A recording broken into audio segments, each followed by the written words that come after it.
Chapter 2 Transcendental Knowledge.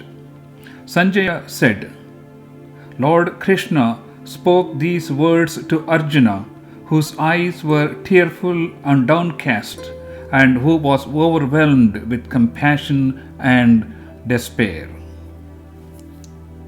The Supreme Lord said, How has the dejection come to you at this juncture?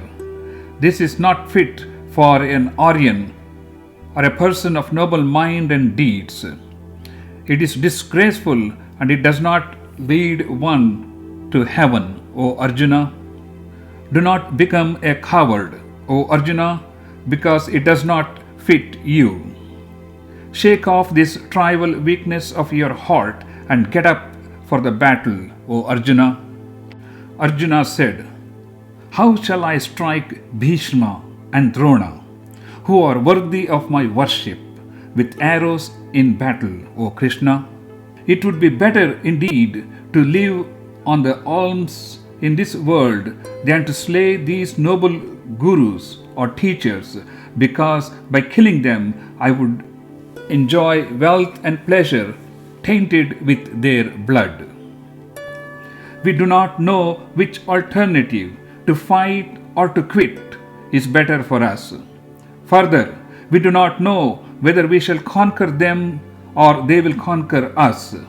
We should not even wish to live after killing the sons of Dhritarashtra who are standing in front of us. My senses are overcome by the weakness of pity, and my mind is confused about duty or dharma. I request you to tell me decisively which is better for me. I am your disciple. Teach me who has taken refuge in you. I do not perceive that gaining an unrivaled and prosperous kingdom on this earth, or even lordship over the celestial controllers, namely Devas, will remove the sorrow that is drying up my senses. Sanjaya said, O king, after speaking like this to Lord Krishna, the mighty Arjuna said to Krishna, I shall not fight, and he became silent. O king, Lord Krishna, as if smiling, spoke these words to the distressed Arjuna in the midst of the two armies. The Supreme Lord said, You grieve for those who are not worthy of grief and yet speak words of wisdom. The wise grieve neither for the living nor for the dead. There was never a time when these monarchs, you and I, did not exist, nor shall we ever cease to exist in the future. Just as the living entity, namely Atma, Jiva, or Jivatma, acquires a childhood body, a youth body, and an old age body during this life, similarly it acquires another body after death. The wise are not deluded by this. The contact of these senses with the sense objects give rise to the feeling of heat and cold, and pain and pleasure. They are transitory and impermanent. Therefore, learn to endure them, O Arjuna. Because a calm person who is not afflicted with these sense objects and is steady in pain and pleasure becomes fit for the immortality, O Arjuna. The invisible spirit, Sat Atma, is eternal, and the visible world, including the physical body, is transitory. The reality of these two is indeed certainly seen by the seers of truth. The spirit or Atma by which all the universe is pervaded is indestructible. No one can destroy the imperishable spirit. Bodies of the eternal, immutable, and incomprehensible spirit are perishable. Therefore, fight, O Arjuna. One who thinks that Atma or spirit is a slayer and one who thinks Atma is slain are both ignorant, because Atma neither slays nor is slain. The spirit or Atma is neither born nor does it die at any time. It does not come into being or cease to exist. It is unborn, eternal, permanent, and primeval. The spirit is not destroyed when the body is destroyed. O Arjuna, how can a person know that the spirit or Atma is indestructible, eternal, unborn, and immutable, kill anyone or cause anyone to be killed? Just as a person puts on new garments after discarding the old ones, similarly the living entity, Atma or Jiva or Jivatma, acquires new bodies after casting away the old bodies. Weapons do not cut this spirit or Atma. Fire does not burn it. Water does not make it wet, and the wind does not make it dry. Atma cannot be cut, burnt, wet, or dried. It is eternal, all-pervading, unchanging, immovable, and primeval. The spirit or Atma is said to be unexplainable, incomprehensible, and unchanging. Knowing this spirit as such, you should not grieve.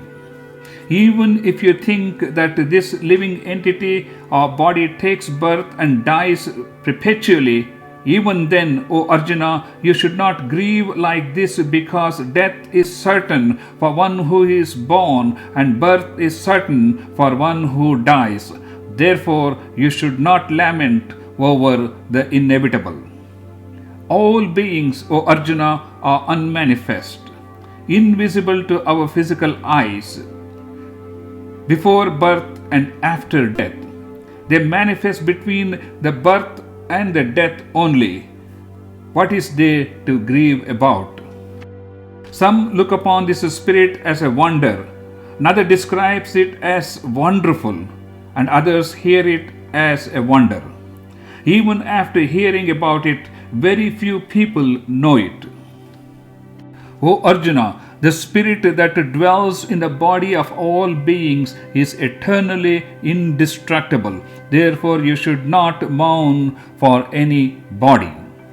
Considering all your duty as a warrior, you should not waver, because there is nothing more auspicious for a warrior than a righteous war. Only the fortunate warriors, O Arjuna, get such an opportunity for an unsought war that is like an open door to heaven. If you will not fight this righteous war, then you will fail in your duty, lose your reputation, and incur sin. People will talk about your disgrace forever. To the honored, dishonor is worse than death. The great warriors will think that you have retreated from the battle out of fear. Those who have greatly esteemed you will lose respect for you. Your enemies will speak many unmentionable words and scorn your ability. What could be more painful to you than this? You will go to heaven if killed, or you will enjoy the kingdom on earth if victorious. Therefore, get up with the determination to fight, O Arjuna. Treating pleasure and pain, gain and loss, and victory and defeat alike, engage yourself in your duty. By doing your duty this way, you will not incur sin. The wisdom of transcendental knowledge has been imparted to you, O Arjuna. Now listen to the wisdom of Karma Yoga, the selfless service or seva, endowed with which you will free yourself from the bondage of action or karma. In Karma Yoga, no effect is ever lost and there is no adverse effect. Even a little practice of this discipline protects one from the great fear of birth and death. A karma yogi has a resolute determination for God realization, O Arjuna, but the desires of one who works to enjoy the fruits of work are endless and many branched. The misguided ones who delight in the melodious chanting of the Veda without understanding the real purpose of the Vedas think, O Arjuna, there is nothing else in the Vedas except the rituals of sole purpose of obtaining heavenly enjoyment. They are determined by material desires and consider the attainment of heaven as the highest goal of life. They engage in the specific rites for the sake of prosperity and enjoyment. Rebirth is the result of their action. The resolute determination of self-realization is not formed in the minds of those who are attached to the pleasure and power and whose judgment is obscured by such ritualistic activities. A portion of the Vedas deals with the three modes or states or gunas of material nature. Become free from pairs of opposites. Be ever balanced and unconcerned with the thoughts of acquisition and preservation. Rise above the three states and be self-conscious, O Arjuna. To a self-realized person, the Vedas are as useful as a small reservoir of water when the water of a huge lake becomes available. You have adhikara over your respective duty only, but no control or claim over the results. The fruits of work should not be your motive. You should never be inactive. Do your duty to the best of your ability, O Arjuna, with your mind attached to the Lord, abandoning worry and selfish attachment to the results, and remaining calm in both success and failure. Equanimity of the mind is called karma yoga. Work done with selfish motives is inferior by far to the selfless service or karma yoga. Therefore, be a karma yogi, O Arjuna. Those who work only to enjoy the fruits of their labor are in truth unhappy. A karma yogi becomes free from both vice and virtue in this life itself. Therefore, strive for karma yoga. Working to the best of one's abilities without becoming attached to the fruits of work is called karma yoga.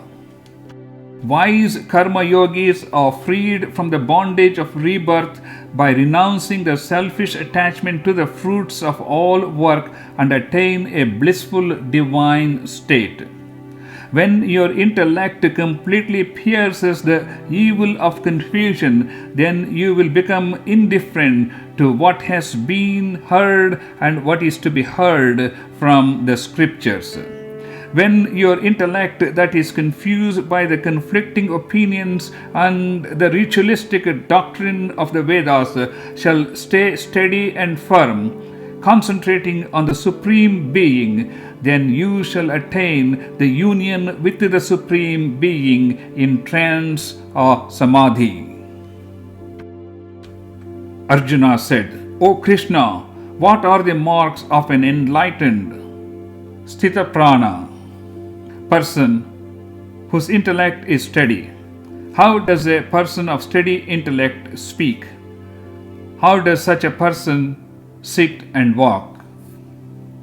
The Supreme Lord said, when one is completely free from all desires of the mind and is satisfied with the eternal being, namely Brahma, by the joy of eternal being, then one is called an enlightened or sthita prajna person, O Arjuna. A person whose mind is undisturbed by sorrow, who does not crave pleasures, and who is completely free from attachment, fear, and anger is called the sthita prajna, a sage of steady intellect. Those who are not attached to anything, who are neither elated by getting desired results nor troubled by undesired results, their intellect is considered steady.